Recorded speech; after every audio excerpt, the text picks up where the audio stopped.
afternoon, all, from New York City. Told you I was joining you from a different location. I look all alone here. I am not. I have Brett, James, Billy, and Bev at the table with me, and I'm joined by our support team. So thank you all for being here in New York. This is a little bit of a test run for our December hybrid meetings. It's great to be back in action in this boardroom. So today, we're in two parts today. The first part, which I'll focus on right now, is that we're seeking the board's approval of the final conforming and consequential amendments to the IAASB's other standards as a result of the new and revised quality management standards. So if you remember, this is the second round on this topic, at least the second round. And we got a number of comments as a result of our last meeting, and Brett's going to take us through what we've heard and hopefully to conclusion and board approval on the conforming amendments. So Brett, I turn it over to you. Thanks, Tom. And welcome everyone. It is our first attempt at trying this hybrid meeting format. So we are hoping that some of this will work really well and that we'll see some, bit of an opportunity to have a trial run of our facilities before the December meeting. So the topic for this first session is the conforming and consequential amendments coming out of the quality management projects. I did want to highlight that this is an important project to remove inconsistencies that have now been created between the IAASB's other standards and the quality management standards. This is really about making sure that our standards continue to operate in concert. We've been through, taking this project through the full due process. We are at the end of that now. We're not really anticipating a whole lot of discussion today, but absolutely welcome if they are likely to result in a need for a change to the standards. Michelle, next slide, please.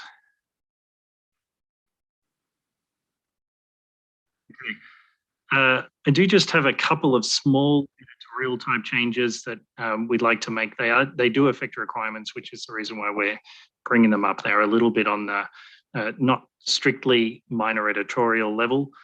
So the first one of these is 2400. There's just a little bit of an inconsistency that's developed between the way we described some of the quality management aspects in paragraph 25A and paragraph 33. There's a small change, B, from the verb be to being. It might seem relatively minor, but I did just want to flag that for the board's attention. The second change is around ISRE 4400 and ISRE 4410. Both of these, there was just an inconsistency with some of the changes we've made elsewhere. So we want to change the second sentence of those two paragraphs to align with the changes that were already made to 2400 and 3000. And also in this one, paragraph D, we just want to make a fairly minor change from client relationships and agreed upon procedures engagements to client relationships and specific engagements. Next slide, please. Okay, and for this one here, it's ISRS 4410. There's just a small problem where the text we'd added didn't read well from the lead-in. So we've proposed changing that to, instead of saying towards the end of that section, the practitioner shall not date the report, we're suggesting to change it to not dating the report. That way it'll flow nicely from the lead-in. That's all the changes that I'd like to suggest right now. Other than that, I propose, Tom, that we just do a round of comments before we proceed to the voting.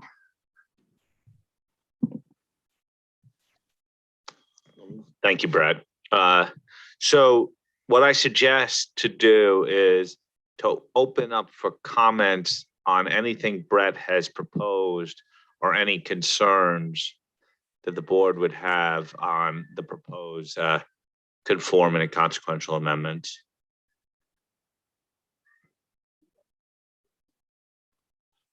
Any hands there?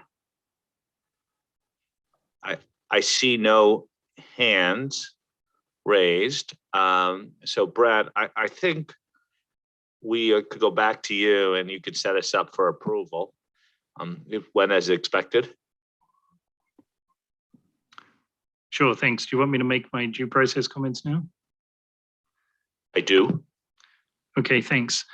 So in terms of the project that you see before you, all the substantive matters that have been discussed in the course of the project have been presented in these issue papers either today or on previous board meetings.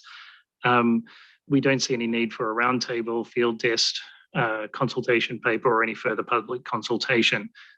So with that in mind, Tom, I think that brings to an end my section. Until I saw a hand just raised. Josephine?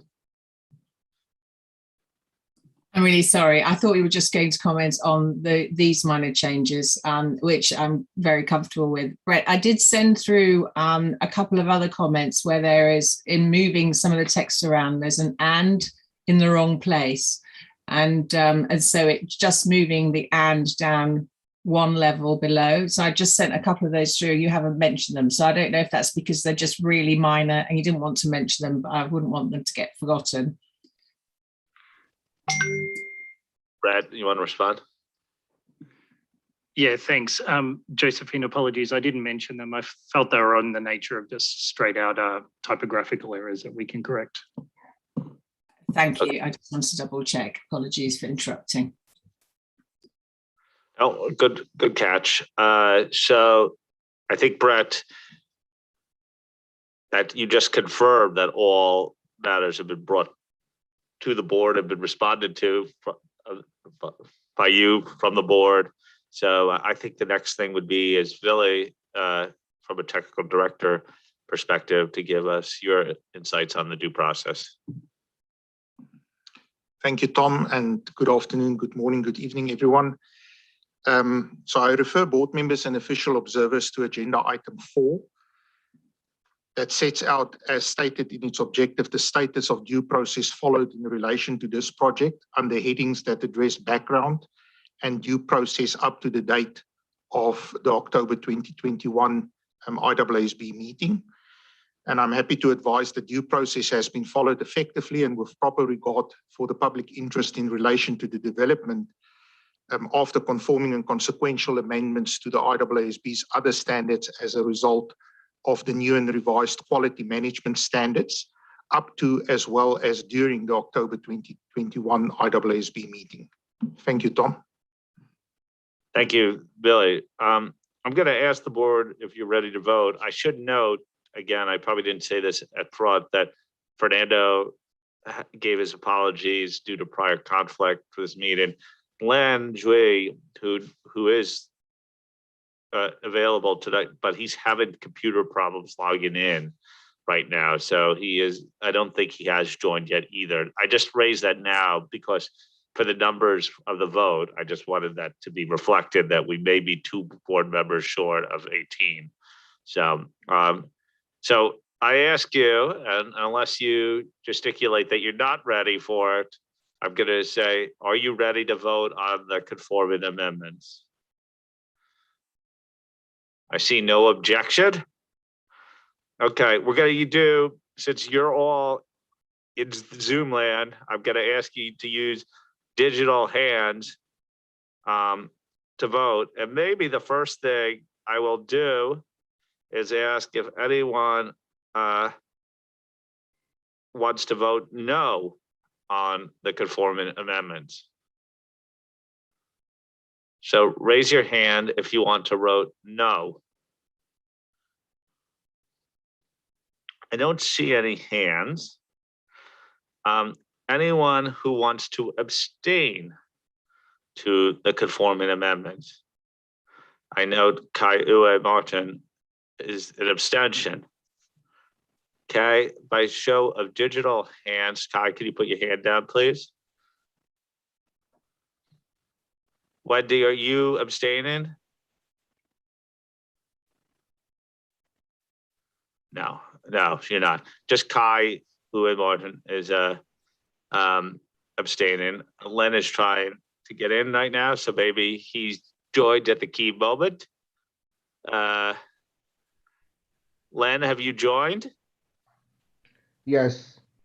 Okay, we are in the process of voting on the conforming amendments. We are now asking people, for those who are in favor of the conforming amendments as proposed and with the minor amendments that Brett went through at the beginning of the session. Who is in favor and approves to approve this standard? Okay. I'm raising my hand.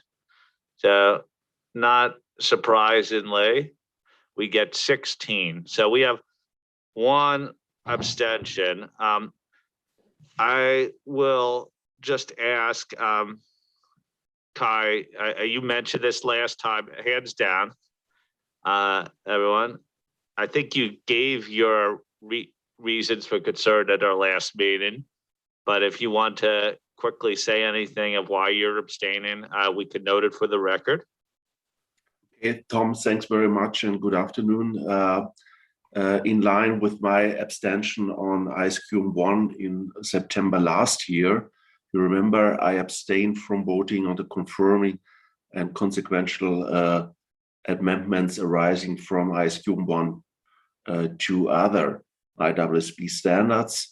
As you may recall, one of the issues that caused my abstention on ISQ 1 was my concern about the potential practical impact of the change in definition of engagement team on ISAE 3000 for cases when the scope of the assurance engagements extends, for example, to upstream and downstream supply chains outside of corporate groups.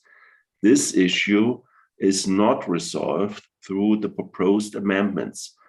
I'm choosing to abstain rather than vote against, because the task force, in my view, did a very excellent job of appropriately amending the other IAASB standards to reflect the changes to ISQ 1.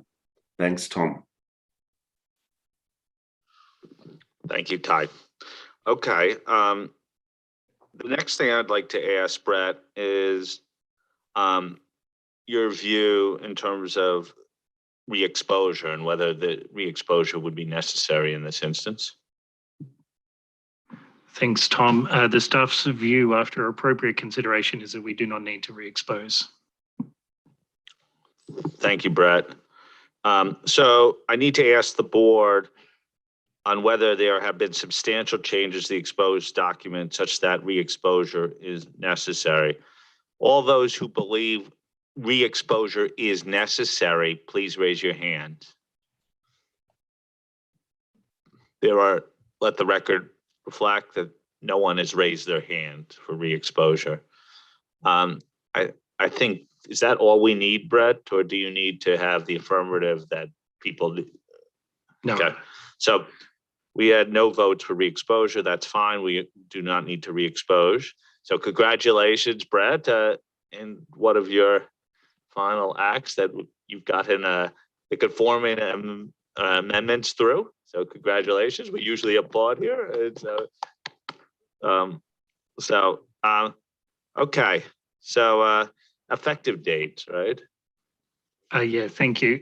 Michelle, if you could just move forward one slide.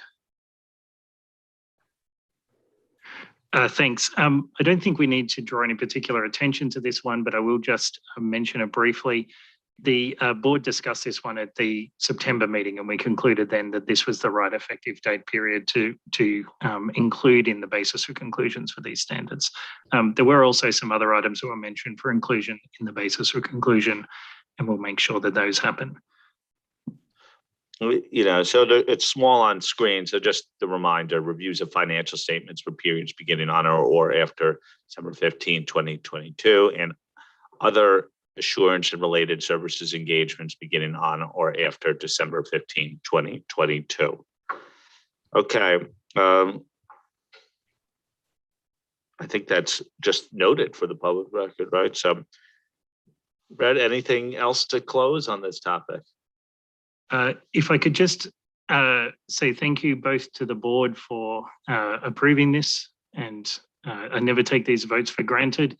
Secondly, I'd also just like to say thanks to all the staff that have worked on the conforming amendments over a long period. I think at one point or another, it's been touched by about 4 or 5 staff. But most recently, I'd just like to thank Armand for all his work in pulling this together as well. So thank you very much, Armand. Thank you all. I think it's worth noting that this brings really to finality the full package of QM standards, which is really important advance in what I hope and confidence in the quality of engagements provided. So I think this is a big step forward. Now on to supporting implementation, and hopefully it will be implemented in a robust and smooth fashion. So congratulations. Now, before we close here, I just wanted to invite Jim Dowkin on behalf of CAG and Karen Stothers on behalf of PIRB if they have any observations. Thanks, Tom. For the conforming amendments, I do not. We had a discussion at the CAG, but there were no significant issues or no issues that were brought up. Thanks. Karen? And from the PIOB, there's no comments, and we're very glad that I think this means that the quality management standards are ready for implementation. Thank you. Great. So we have finished the first part of our board meeting in a very efficient fashion, Brett. I'm impressed by that. Maybe it's us being back in the boardroom that has lent itself to this efficiency. So we're going to turn to agenda item 3. The goal of this session is to obtain the board's input on the issuance of the frequently asked questions on audit documentation set out in agenda item 3A. Roger, who leads our CUSP initiative, will have the floor. So Roger, I turn it over to you. Good morning down there. Good morning, and great to see everybody back in the board. Well, great to see people back in the boardroom as well. Efficiency, great to see that go through. Brett, I hope we're on a roll here, so we'll see how we go. Firstly, thanks to the working group, Eric, Isabel, Tanya and Kohei, who have helped pull this together, and Brett's leading the charge at the moment, but a lot of the background work was done by Kalina and Nikki Bester, so thank you very much to that particular group of getting this together. Next slide, please, Michelle. So the background for this is that concerns around audit documentation and confusion of audit documentation was identified in the feedback to the less complex entities discussion paper that we released in 2019. As we have talked through the board in earlier sessions on LCE, the two instances or the two elements of CUSP is to put together CUSP working objectives and working guidelines, and also a FAQ on the documentation to address the documentation concerns. Some of the concerns on documentation that we have heard may be alleviated by the LCE standard. However, it was clear that there were still some misunderstandings of ISA 230, which were occurring. These are occurring at not at the larger end of town, but certainly at the smaller end of town from the auditors that we had heard about. So we felt that the best way to do that, next slide please, Michelle, was to release some high-level non-authoritative material that could address some of those basic misunderstandings. The principle that we'll work from, of course, with frequently asked questions, is that we cannot interpret or depart from ISA 230 text. So really it is ISA 230 text. The first 5 questions we see as relatively straightforward in this particular area. We have identified those areas where we believe that it is beneficial to put a frequently asked question together. The final 2 questions as outlined, which is the documentation of the performance requirements and documentation issues around professional skepticism, address other issues that we did see were coming through in that documentation that needed to be there. So we're looking now for board reaction before we release these non-authoritative guidance, particularly on any aspects, but particularly on the last two questions. So next slide, please, Michelle.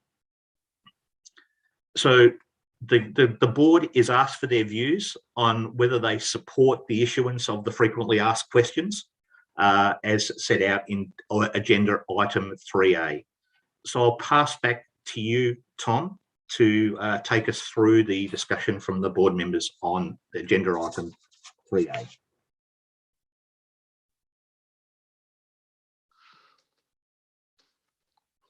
Thank you, Roger.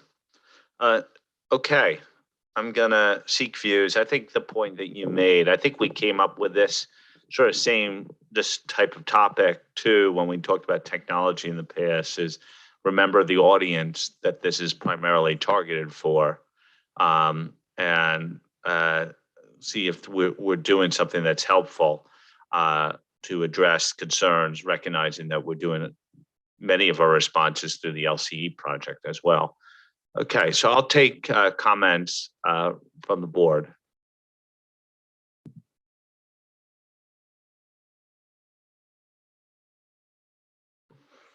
Josephine?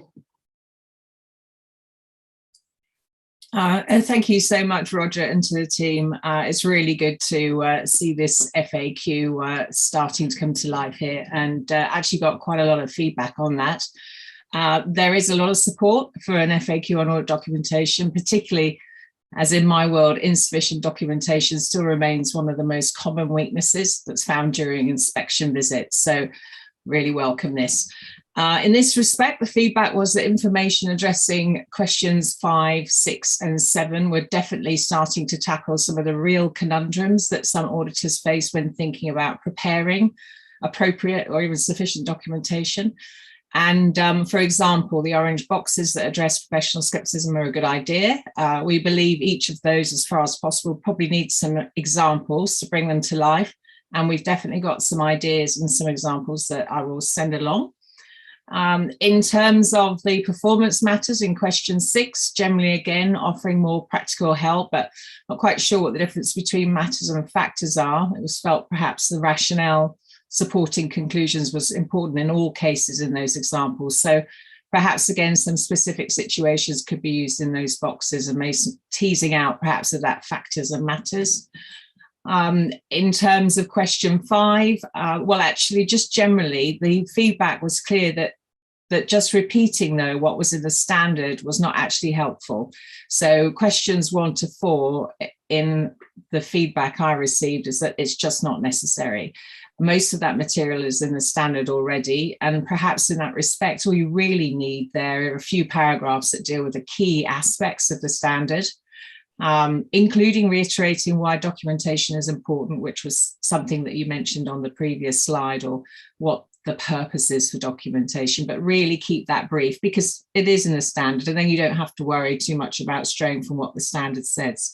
And then in that respect, in terms of question 5, I felt like that was, again, just reiterating what's there, but we've got some good material in other standards and some good examples. So on the whole, really scale back on what we already know that's already in the standard, and really blow out those more practical ideas and some examples in 5, 6, and 7. But yeah, great start. Thank you very much. Sachika?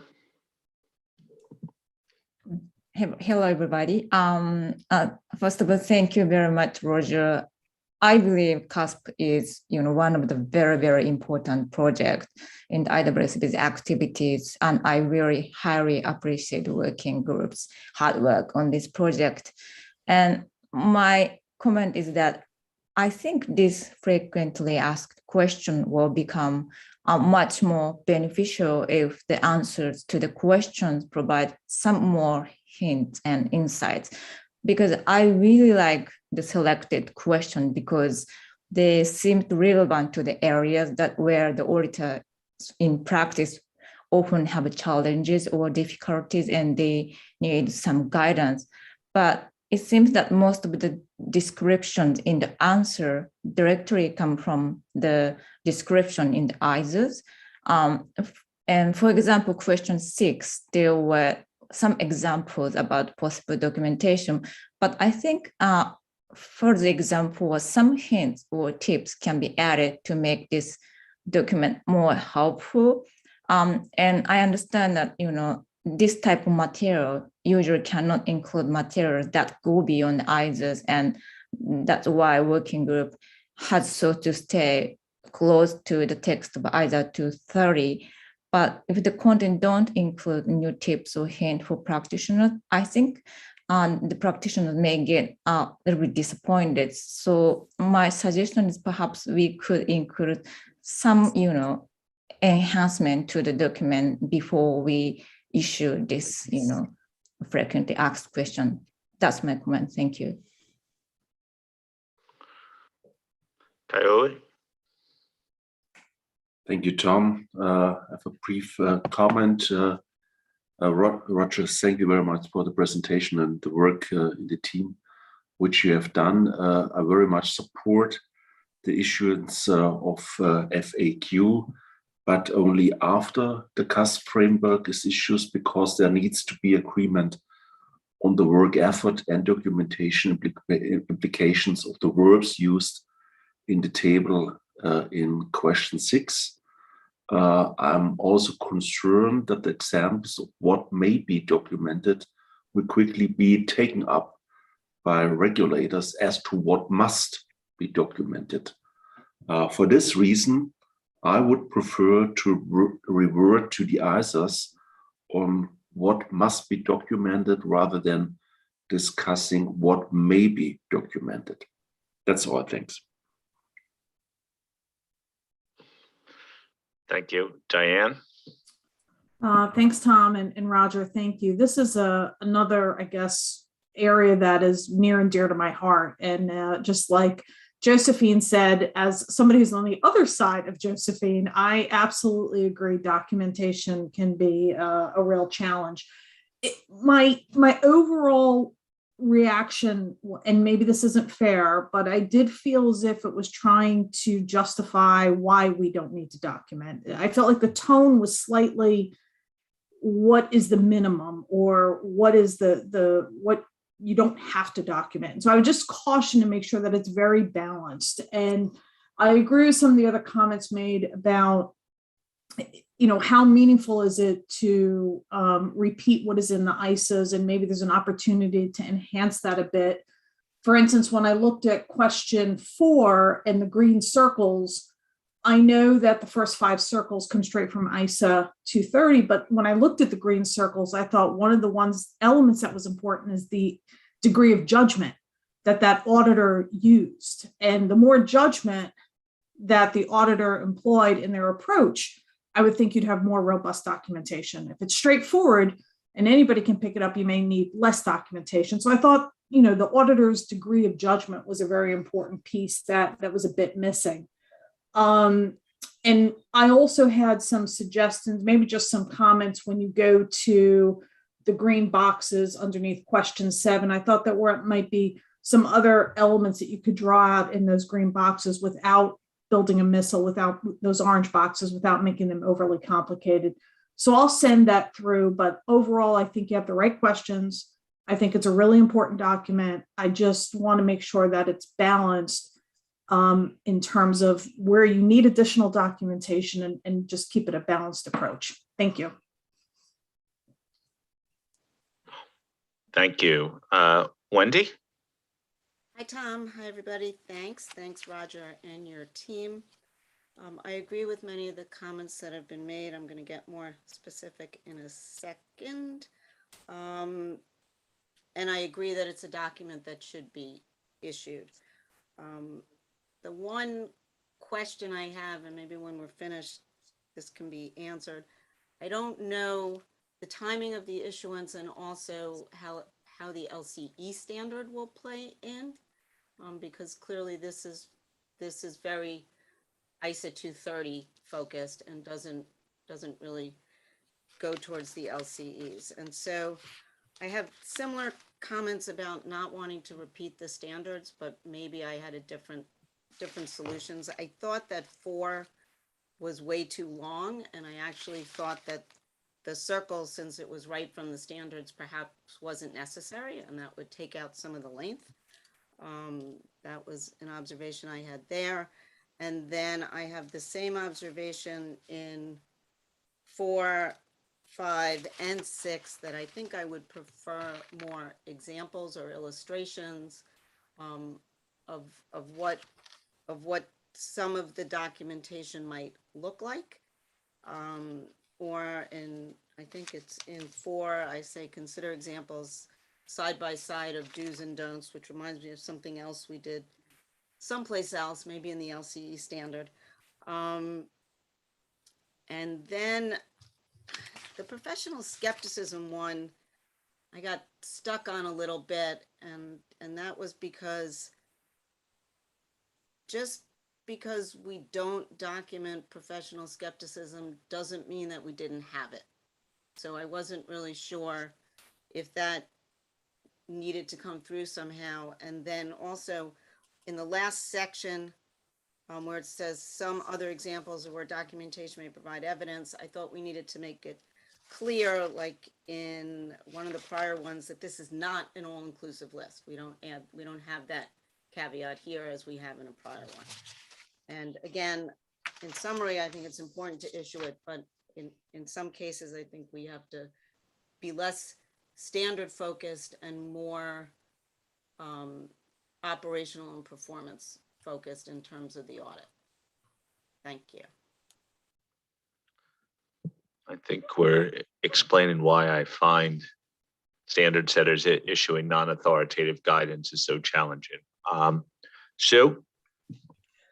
Thanks, Tom. And I'm probably going to continue a bit of the theme. So I support issuing the frequently asked questions.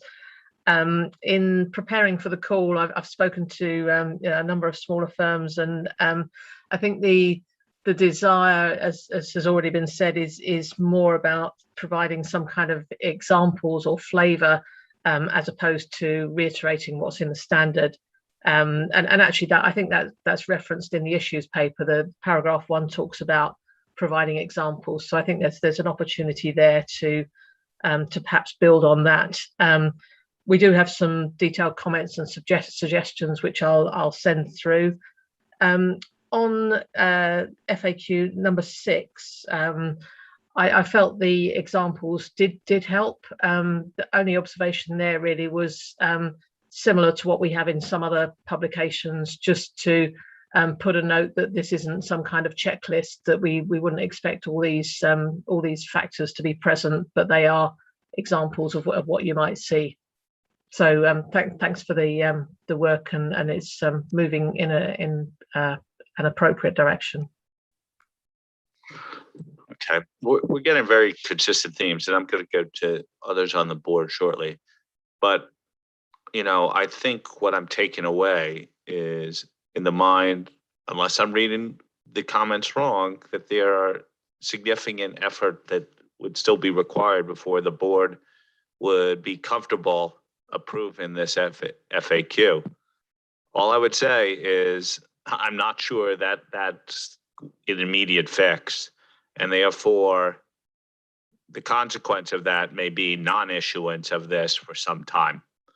So as we hear from others, I'm not saying that we shouldn't fix it, and at some point, just saying it could be because of resources devoted to other things right now, that may be some length of time before this occurs and gets issued. So just noting that. Julie?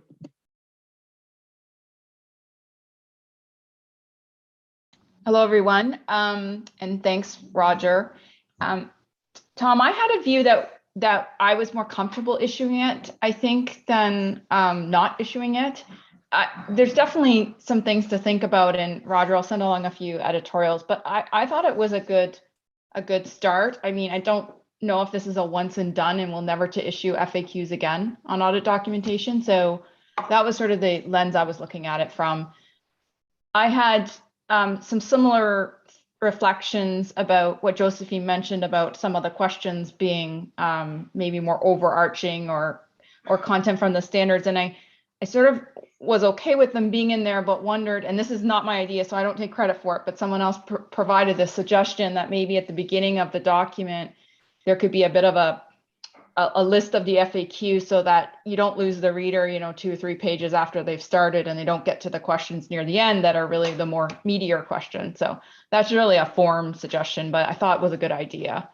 And then the only other real specific question I had or comment to raise was on number 6. And I think it's similar to what Sue just mentioned around maybe just being careful when we say examples of what may be documented, that isn't seen as a checklist. And so I had a suggestion that maybe we could say auditor documentation considerations or something to that effect, where it doesn't feel quite so checklisty, if that's a word. So that was all I had. Thanks. We can make it a word, Joy. So yours is a little different view, that you would be content issuing it was subject to some minor changes, which would be fine. As I remember this, and Roger, maybe it's a good time for you to come in just to provide a little more additional context, is that really what the CUSP working group had in mind was to deal with questions about the application of 230, and what you were trying to deal with without reinterpreting the standard is to be pretty narrowly focused here. I don't know, Roger or Brett, just context and response to maybe a little of what you've heard, and how the CUSP task force would react to it. Yeah, look, I'll have first go, and then I'll call Brett in. Thanks, people, from what we've heard. Tom, you were right. We were trying to address the specific items that we had heard in documentation. We did see documentation was a separate issue to the CUSP areas, and it was important to get that out there. We saw FAQs being the right way, and we were, making sure that we're sticking to the interpretation in 230. We can't depart from the interpretation in 230 or the meaning of 230 in that particular regard. So it was seen as narrow in that particular regard. We certainly weren't going to try and open up 230 or question anything in 230 in that particular regard. So that was the intention, and to get it out there as a response. Brett, would you like to come in and add some flavour? Yeah, thanks, Roger. Maybe just a couple of points to make sure that we're talking about this document with the right context. This document is very much about explaining how 230 and the documentation requirements in the ISAs are intended to operate. It's not intended primarily to talk about how firms will be applying these in practice. And that's an important distinction, because what we heard from some of the earlier outreach we did was that people were stuck on some very basic problems. And we were surprised that they were stuck on those basic problems, but even to the point of people saying, if we put a documentation requirement in a standard, that documentation requirement supersedes 230. And you do not have to apply 230 for the purposes of that standard. Now, we would all, of course, be educated people and think, well, of course, that's not the right answer, but some people are still nevertheless getting caught on that issue. So those initial questions, while they may seem to be somewhat basic and repeating what's in the standard, that's absolutely true. That's exactly what they're trying to do. They're trying to remind people what 230 and the requirements say already. So the second point I'd make is just, I appreciate the desire for more. There's always going to be a desire for the board and our stakeholders to say, it would be really nice if the IAASB could be crisp about how these standards and these requirements are intended to be interpreted in practice in all sorts of different situations. And I see that coming through in the request for examples. I'm not opposed to them per se. I guess this is probably extending beyond the scope of what we were trying to do here. So we have gone a little bit further than our original mission, because we did have some low-hanging fruit we were trying to target. That's what's in questions 6 and 7. But we were trying to be quite crisp about not going too far, because we do acknowledge that there is always a possibility of the board coming back to this at a future point, but that would need to be part of a work planning discussion because it does come at a cost of other projects. Yeah, I think that's all I needed to say on that one. But none Tom. of this is to discourage, like, if we need to do more work to get it issued, we're not saying that it won't get done. It's just at some point, it's a balancing act, and whether, we'll have to make a judgment about, with some minor responses to today's discussion, should we issue it, or do we take more time to issue it and it'll get done, and then we'll have to use some form of negative clearance at the board level, but it may not be immediate, and that's sort of the trade-off that we face. Maybe it's time to call on Kai Morton. Thank you, Tom. Good evening, good afternoon, good morning to all. My comment is similar to some of the other that I've commented earlier, and I think you described it well in the earlier on, Tom, saying that this is some of the difficulty when a standard setting board is trying to write non-authoritative guidance, that the balance between what is in the standard and what the users really want. I think, as you described, Roger, this is something that was clearly pointed out in the discussion paper. That is, there is a need for more on audit documentation. I've also circled back with a few practitioners and that have raised those comments earlier, and they feel that these FAQs don't give them that much additional meat on the issues, and I'm a bit afraid that we're not helping solving the documentation issues with the FAQs as they currently are. You all described it. It is difficult to do examples, and by doing examples, we are almost developing what could be almost seen as a checklist on what needs to be done. So, but I think going a bit further may be necessary to address some of the concerns that have been raised on audit documentation through the discussion paper, but with also finding the balance. So, thank you. Thank you, Kai. Len.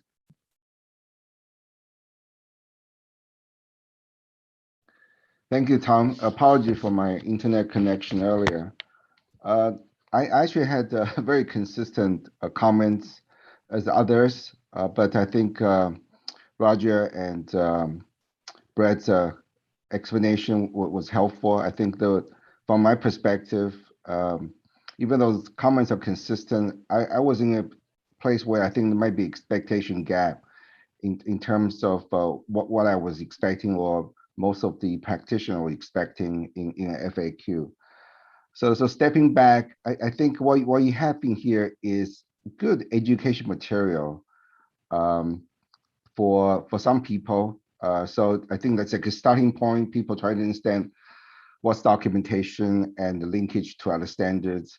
But for practitioner, I think a lot of information is in there already known. People know what the documentation requirements are and how they are linked to standards. So I'm not sure it's as helpful to practitioner as maybe other people from an educational perspective that might provide some added explanations.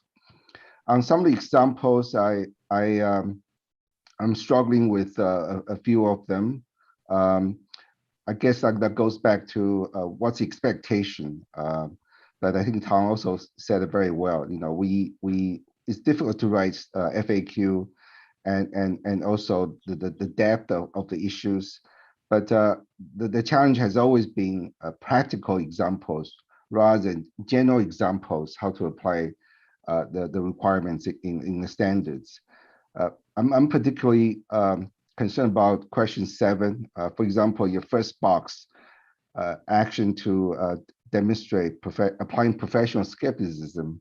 So we had a working group and some outreach. We're very struggling in terms of how do you document applying professional skepticism? I think in a number of standards we have in the last couple of years is a challenge for all the task forces and working groups. So I'm not sure. Question 7, what you have in the FAQ address some of the practical challenges people are struggling with.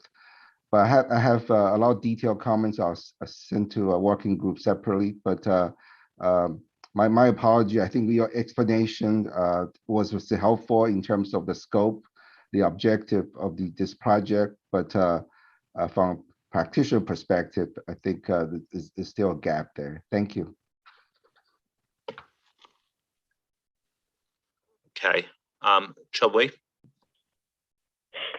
Thank you, Tom. A very good morning from Singapore.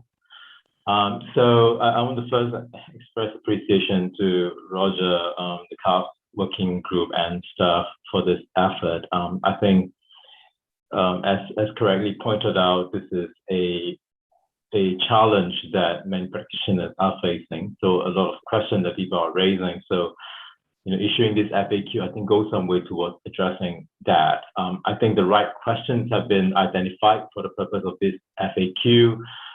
Maybe slightly unlike some of the other colleagues, I think while the materials in the responses are found in the ISA, including 230, 300, and so on, I think that it's helpful to have them packaged as an FAQ and assessed in one place. So I do see a value in FAQ.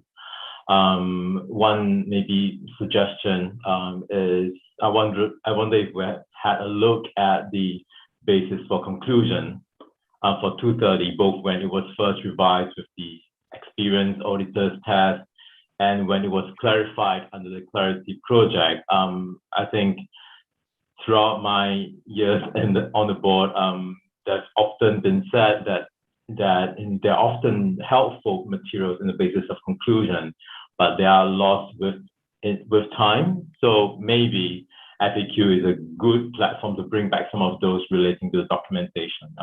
I've not read the basis of conclusion myself, so I don't know whether they are good materials to bring in, but something for the working group to maybe consider, if not already done so.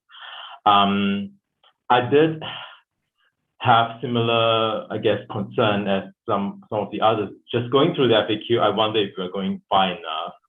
And I think, as some colleagues have said, how do we make it even more valuable?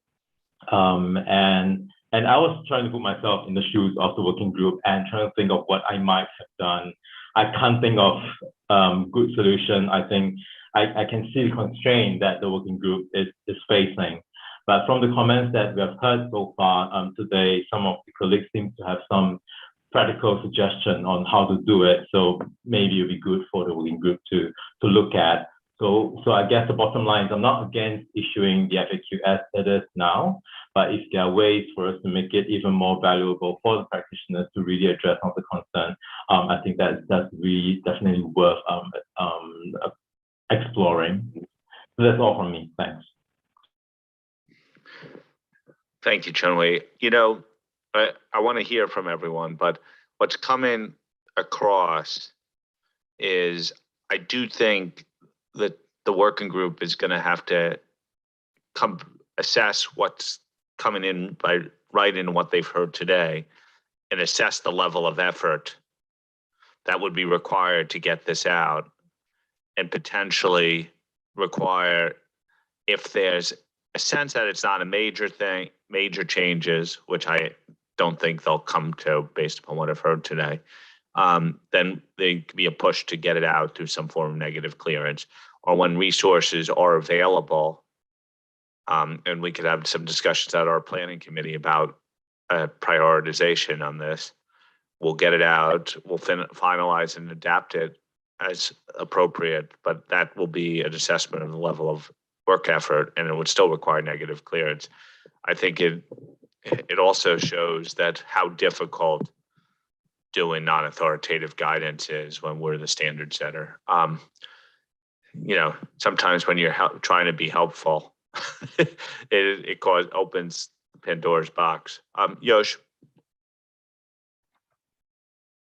Thank you, Chair Tom, and everyone. Good early morning from Japan, and thank you, Roger, and working groups, and for understandable paper based on a significant effort. I have one comment. Question 7. In general, I support the contents of the FAQ because it clearly states that oral explanations are not sufficient to demonstrate the result of audit procedures in accordance with the ICES and properly emphasizes the importance of the documentation. And the last paragraph of page 8 of the FAQ state that 315 and 540 contain application material that specify that documentation can prove evidence of professional skepticism exercise. In addition, it seems that we need to confirm that the revised ICES other than 315 and 540 contain the application materials for professional skepticism documentation consistently. I'm sure that the working groups confirmed, but just to clarify, I want to. Thank you, that's all. Thank you, Yosh. Lynn. Thank you very much, Tom, and thanks to the group for putting this together. Not surprisingly, I have a different view, I think, from most. I would issue this FAQ because I do think it has useful information. In particular, I think the 7 questions are good questions. I think the format that it's set up out in is easy to follow. And I think that the repeating of the connection between 330 and the specific documentation sections of other standards is really important. I've been in more than one discussion where people have asked for more documentation in the separate standards, and it's already in 230. And that connection, I think Brett said it, is surprisingly not well understood. So I like the fact that that is brought out in this guidance. I do think there's some things that could be done. For example, at the front in the orange box that sets up these FAQs, actually explaining more about what Roger and Brett said up front, I think would set the context better. I think if people had mentioned during the session that they've got more practical examples, putting those in is always helpful to practitioners.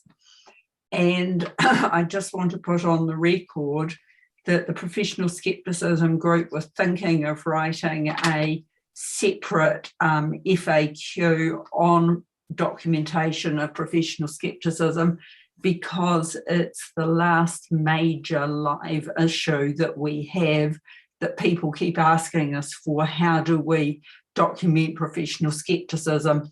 And question 7 has certainly gone a long way to helping us get to that to answer that question.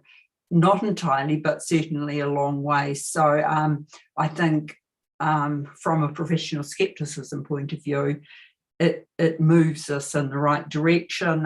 If we can add other examples, I would support that. So thanks to the team, and accept that there might have to be some changes, but I'd certainly issue it. Thank you. Thanks, Lynn. You sort of pose another slightly different alternative to what I've proposed. There could be some suggestions that the CUST working group sort of takes it as far as they think it could go, and then give it to the board, even though it may not go as expansive as all the board members have suggested today, but take into account some of it and say, by negative clearance, is it ready to issue? Because we think right now that's the cost benefit analysis leads us to issue this rather than sitting on it for much longer. So I think that's sort of along the lines what you were suggesting as well. Eric? Thanks, Tom. And I'm a member of the working group with Roger and the others. And you know, I am supportive of issuing this document much along the lines of what it is now. I recognize that there could be significantly added in terms of examples and so on, but I think this would make the document very cumbersome and voluminous, and it might take, as you've suggested, a long process to get through. So, you know, reflecting on what I'm hearing is that perhaps that needs to be planned out in terms of how it should be dealt with, perhaps through further FAQs or other documentation, other documents. I kind of take from the technology working group approach, where they identified a list of questions and then have sort of worked through those over time. Perhaps that's an approach that could be considered as well, and giving more opportunity to think through what the examples should be in each case. And I particularly liked Lynn's suggestion around professional skepticism. It's something of particular interest to me. And I recognize that there's quite a lot more that could be said in that particular space. Thank you. Thank you, Eric. Edo. Yes, thank you, Tom, and Roger. Thank you to you and your team in bringing this paper to life. It's in my outreach. I've heard similar comments as were raised before, a request for examples, but I entirely understand the difficulty of it. Others are saying it's generally not very helpful if it's just summarizing what the ISAs say. On the other hand, it may be very helpful just to have a relatively concise document to point you towards the key requirements and the key concepts that support or that underpin the requirement and the necessity of documentation. And I'm probably more in that camp. So in putting a document out, I would be in favor of bringing something out just to bring it to the forefront of the attention. However, I do have some issues with where question 6 is taking us, and some others have raised the danger of it being used as a checklist. I personally struggle with how the documentation effort in respect of a consideration versus a evaluation, determination, conclusion has been put together. I'm quoting from 230 and apologize up front if I've looked in the wrong area, but I'd understood that in respect of a consideration, it's the rationale for the auditor's conclusion that is important.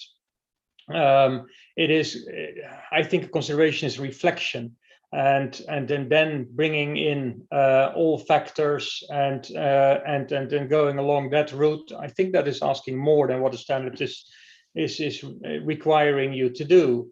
And on the other hand, in respect of evaluation, determination, I think it's much more the basis for that needs to be considered. And yes, those points could all be elements of the documentation, but I have failed to find the reasonable alternatives to be considered. And if there is a lot of professional judgment involved in this particular documentation item, I can see it, but in other instances I cannot, or I can easily see the case that documentation would be perfectly without reasonable alternatives having been considered. And so I just wanted to yeah, that's my point of warning, and I know others have raised this as a checklist, but I'm wondering whether the focus could be a little bit more on the requirement, what it actually is, and pending that, again, I'm happy with bringing a document out just to bring documentation to the forefront again, and much as well as the arguments that Lynn had to bring it together in the context of the other standards as well. Apologies for this long explanation, but thank you nonetheless. Thank you, Ada. Jim Duncan. Thanks, Tom. Just two comments. One is I reflect on a CAG meeting where we were talking about priorities and the, there's the work plan and the workload and just how this would be prioritized and if it should be given the amount of time and effort if it's going to go through the full board process. So that's from a CAG perspective, and the other is just from a experienced perspective. And when we wrote a standard, we added an FAQ with a lot of examples, and that became the de facto document. And so we ultimately ended up having to not use that document because people weren't going to the standard. And so I think there's some risk that you take when you try to explain. It becomes a very slippery slope where you're going and still stay true with the standard and yet provide some sort of additional guidance. So just a thought.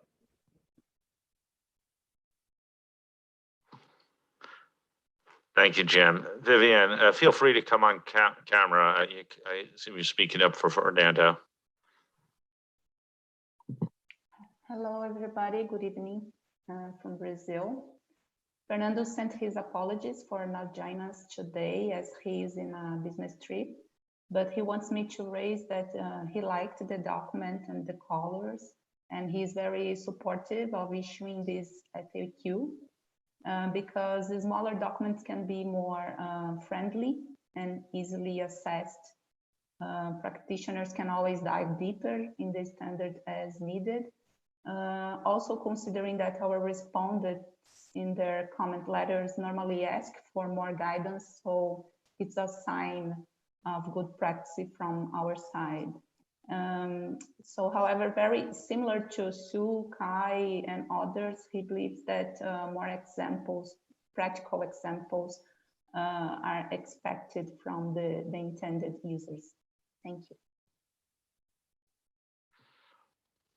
Okay, Isabel, thank you, Vivian. Yes, hello everybody.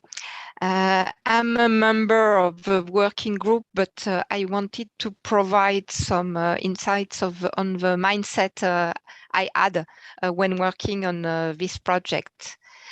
And for me, this FAQ was not intended to be developed for experts of auditing standards.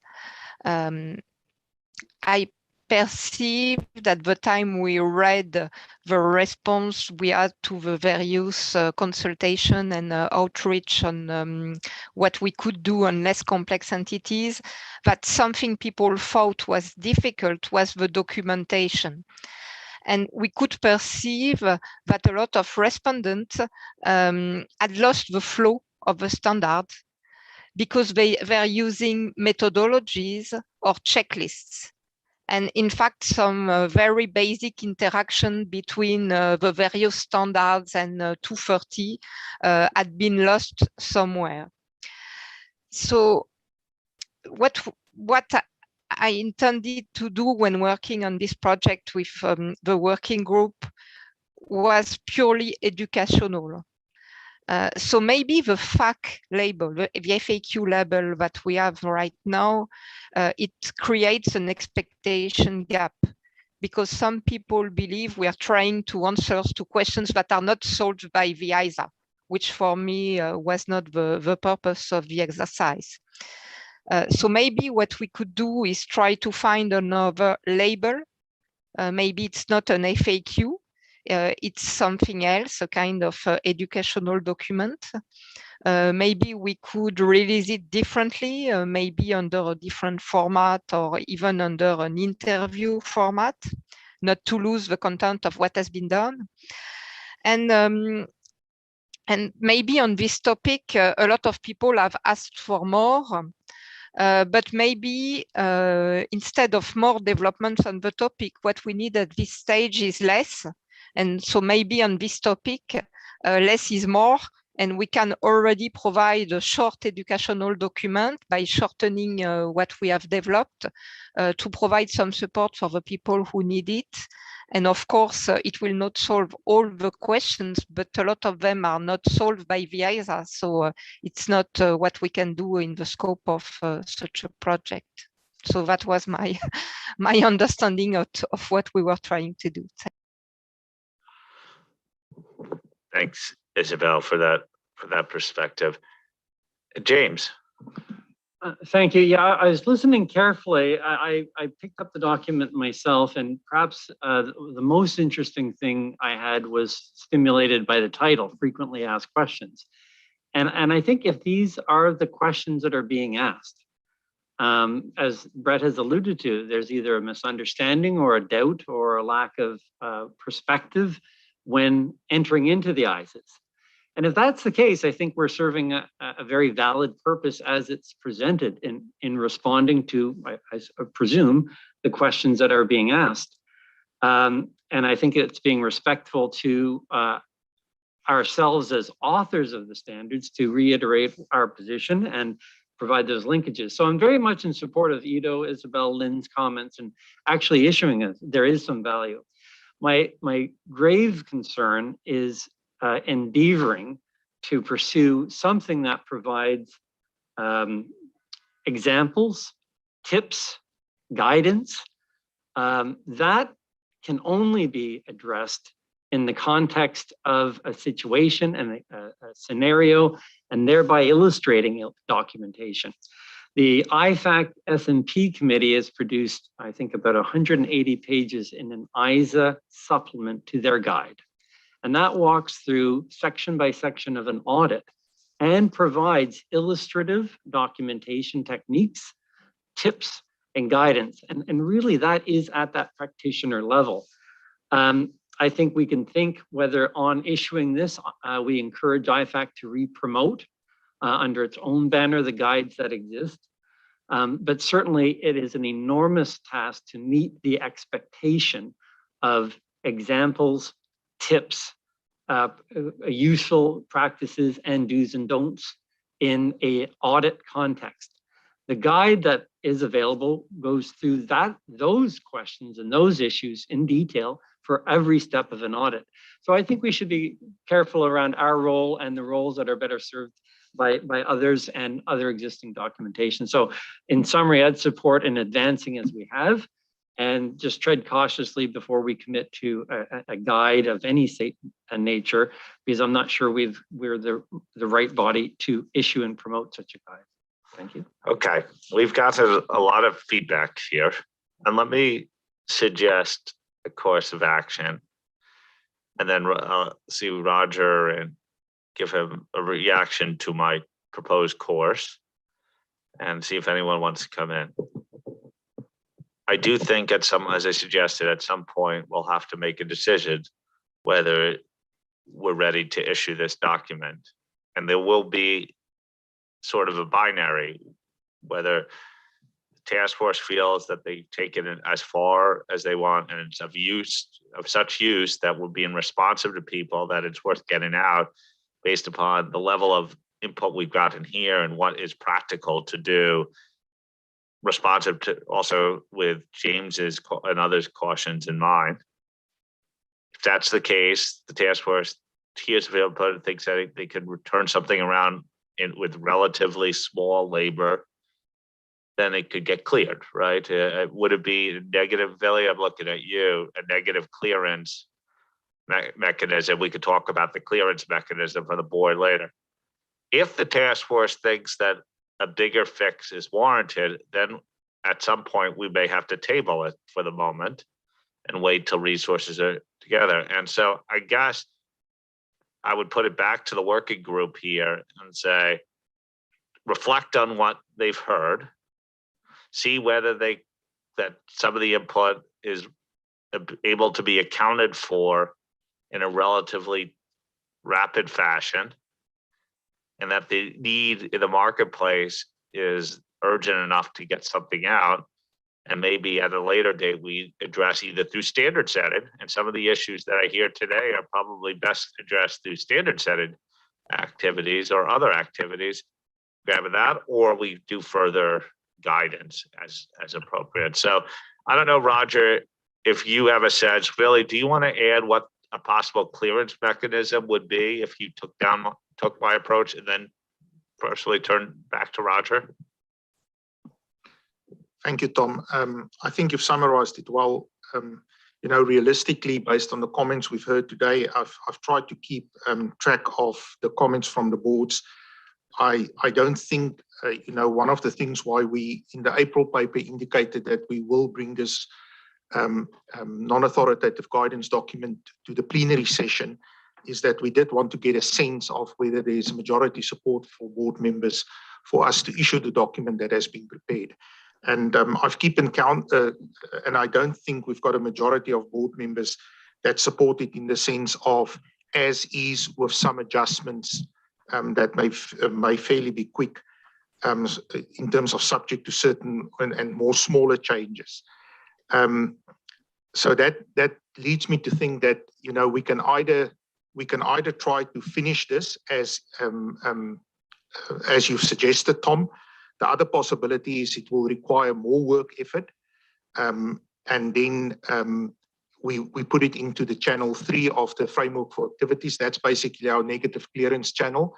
So it means we'll do the work, we'll circulate it offline to the board, and we will ask for no objection to be issued, as we've done with the technology, documents. And the last option is, and I just wanted to mention this, there's a lot of question and a lot of comments around more. And, the danger is that as we ask for more and more, you get to a point where the more can only be addressed by actually opening the standard. And therefore, maybe documentation in ISO 230 needs to go back into category A, and we will judge it through the normal process of when that comes to the surface relative to other topics that has a certain priority at the particular point in time. So Tom, to answer your question, it would be that it would be the channel of circulating it to the board and asking for negative clearance, but not bringing it back to the board for plenary discussion. Right, and that would be on the assumption in the near term that the working group takes into account. Obviously, there's feedback that they were expecting from this discussion, even if there was support, and the working group would be responsive to that, but at some point would say pens down, we're going to either seek approval through negative clearance or not, and that would be a relatively nearish term solution. Roger, any reaction? Look, I think you've summarised it well, Tom. This is one of the difficulties of non-authoritative guidance as to what additional you can say. The non-authoritative guidance does require simple majority of the board, and it can be through negative clearance. I think we've got to. If people can feed through, if the board members can feed through their comments, then we can assess that as to whether we can turn the document around on that basis, or whether or not we have to leave this at the moment. There was a couple of comments I heard, such as the timing with the CUS project, concerns around questions 6 and 7.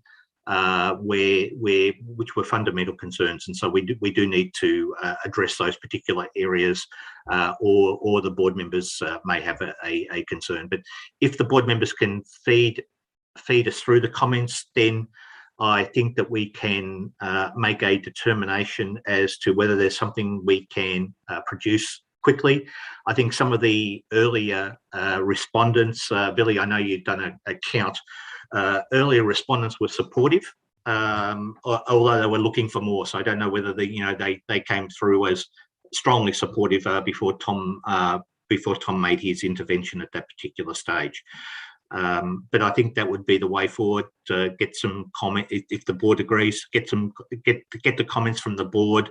We'll make an assessment on the basis of those comments whether or not we can produce a meaningful document which will meet those determinations and look at it from a negative clearance.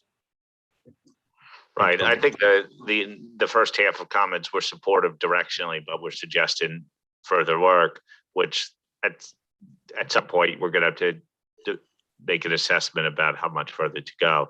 And that's why I think the negative clearance approach makes a lot of sense. People will have to balance on the fact, is it effectively robust, appropriately robust to go in its current form, or do we want to continue to work at it for some point in the more distant future? And I think that's a choice the board will make after the working group has the ability to respond to the different comments.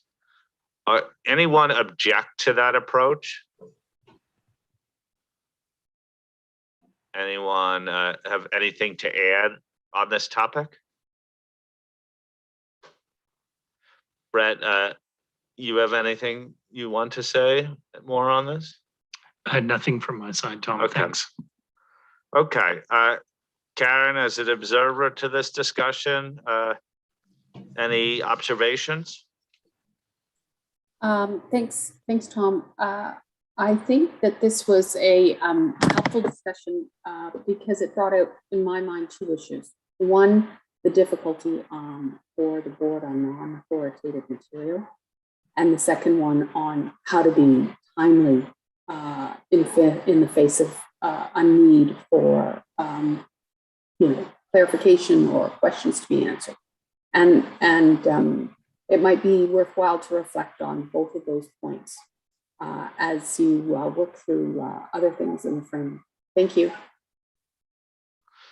Thank you. The audio wasn't great, but if I get your comments, is one, something that I raised about how challenging it is to do useful guidance that sticks with it, that doesn't reinterpret the standards. But secondly, the importance of timeliness and how you assess how good is good enough in terms of getting timely guidance out there once you commit to do it. Is that a fair assessment?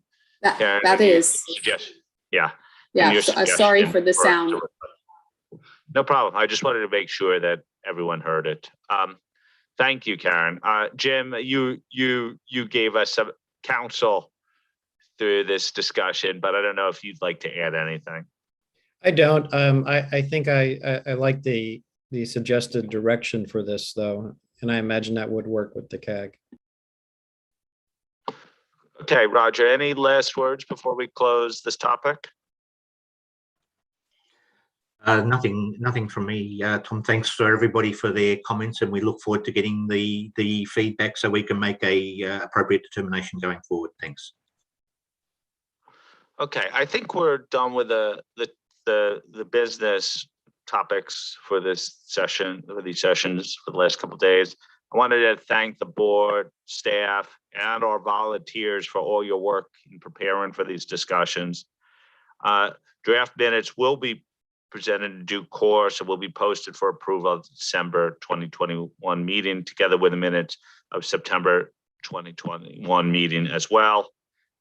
We do have a CAG meeting scheduled for November 30th via video conference to discuss the fraud project proposal.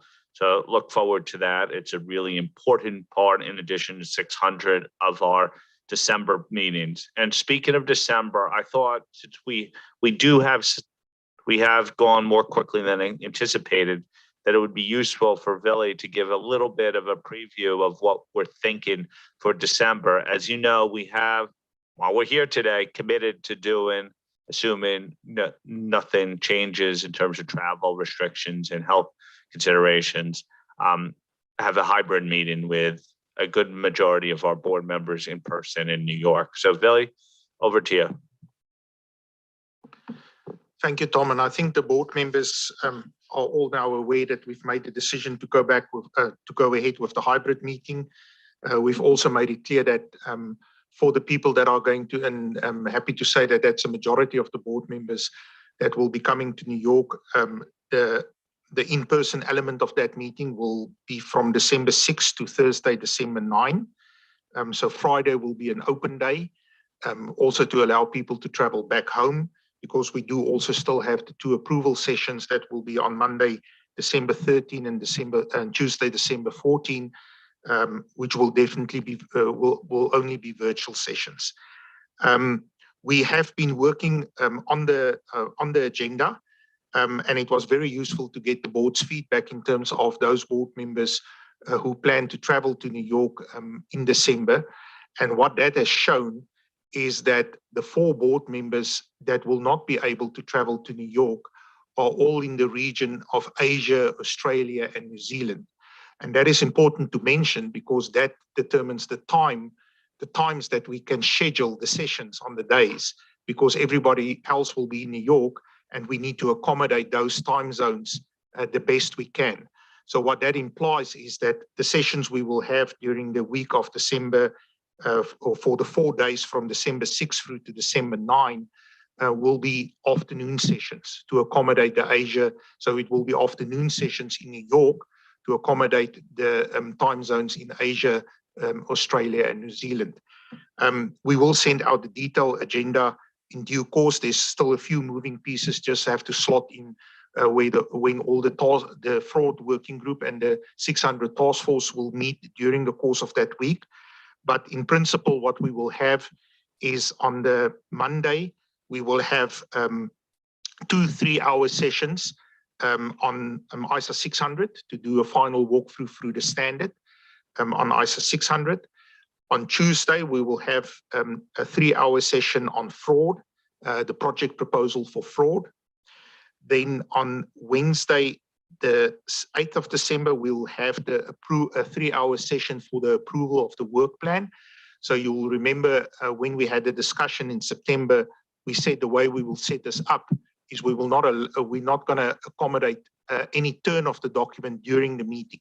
So we will aim to post early and then get board's comments before the work plan, taking into account that we've already really received very good comments from the board during the September discussion.